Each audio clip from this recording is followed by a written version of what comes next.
Vous interviewez la lanceuse d'alerte américaine Chelsea Manning. Elle était de passage à Paris la semaine dernière. On peut peut-être rappeler d'abord qui est Chelsea Manning. Parcours intéressant. Oui, c'est effectivement l'une des lanceuses d'alerte les plus connues au monde.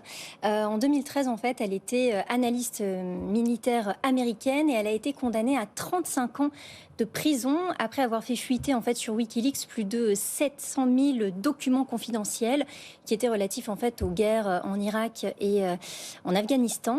Donc elle a passé un long moment en prison, puis en 2017, l'administration Obama a finalement décidé de la gracier, lui permettant en fait de sortir de prison. Et donc après, elle s'est retrouvée en fait à intervenir notamment même dans les médias en tant que consultante sécurité. Et puis en 2021, eh bien, elle a rejoint la société NIM, dont on a déjà parlé ici sur BFM Crypto, qui est une société crypto suisse spécialisée dans la sécurité des communications. Et elle les a rejoints en tant que consultante sécurité. Et en fait, la semaine dernière, elle a notamment participé à une conférence organisée par NIM sur la sécurité. Et on en a donc profité pour lui poser quelques questions. Chelsea Manning, donc l'une des lanceuses d'alerte les plus connues au monde, emblématique, initialement condamnée à 35 ans de prison, vous le disiez, après avoir fait fuiter sur Wikileaks plus de 700 000 documents confidentiels sur la guerre d'Irak et d'Afghanistan, finalement graciée par Barack Obama, la voilà dans l'écosystème crypto et elle poursuit aussi l'activité de lanceuse d'alerte pour l'écosystème, hein, c'est l'idée. Pauline, ou elle fait d'autres choses, enfin vous le disiez, elle a rejoint NIM également, donc elle n'est pas que lanceuse d'alerte ou, enfin voilà, comment est-ce qu'elle se situe? Et vous qui l'avez interrogée la semaine dernière en profitant de son passage à Paris, comment est-ce que vous la situez? Comment vous l'avez sentie? Alors, par rapport à l'écosystème crypto, elle a un positionnement assez crypto-sceptique. Elle le dit d'ailleurs elle-même. En fait, elle nous a expliqué qu'elle avait découvert les crypto-monnaies en fait, au début de la création notamment de la blockchain Bitcoin, donc en 2009. Et au départ, elle a vraiment vu cette technologie comme, je cite, une preuve de concept intéressante, donc c'est ses propos, mais elle est restée sceptique à l'égard de ce secteur en évoquant certaines problématiques selon elle. Déjà, la question de la scalabilité des blockchains, qu'on peut notamment reprocher à la blockchain Ethereum, les cas d'usage en fait concernant en fait la population et donc le fait que les crypto-monnaies soient pas encore des actifs qui soient totalement utilisés évidemment à grande échelle, et puis aussi sur la question de la vie privée, parce qu'elle explique que notamment en fait à elles seules les crypto-monnaies ne vont pas permettre de protéger sa vie privée. Et je vais la citer notamment sur Bitcoin.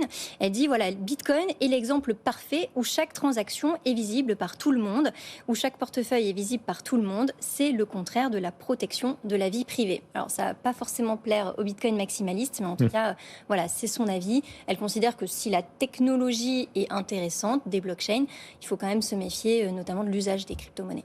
Vous avez aussi parlé de l'actualité du moment avec Chelsea Manning en lui demandant son avis sur le rôle que peuvent jouer les cryptos face au stress bancaire, aux doutes qui ont émergé depuis quelques semaines autour de certaines banques. Oui, parce qu'effectivement, on entend un peu la chanson selon laquelle le Bitcoin pourrait être considéré comme une valeur refuge dans ce contexte de crise bancaire que traversent notamment des banques américaines.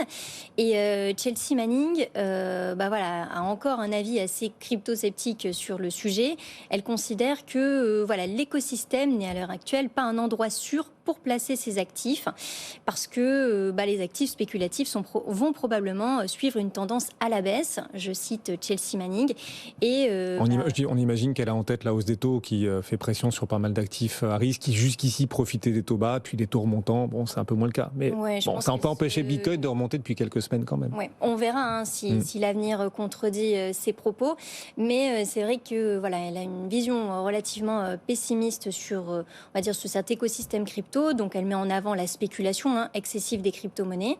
Et on a parlé d'autres choses, de réglementation, de la question de l'interdiction du Bitcoin ou de vulnérabilité des blockchains dans l'entretien qui est complet et qui sera diffusé dans la newsletter BFM Crypto. Et c'est vrai que le refrain sur Bitcoin actif refuge en cas d'inflation, ce refrain il a pris un petit coup dans l'air. On a de l'inflation là depuis maintenant 1 an et demi, puis on a vu Bitcoin se casser la figure quand même par rapport à ses plus hauts. Alors on verra si le Bitcoin continue de remonter la pente, si les banques centrales cessent de relever leurs taux. Ça dépend bien sûr aussi des politiques monétaires.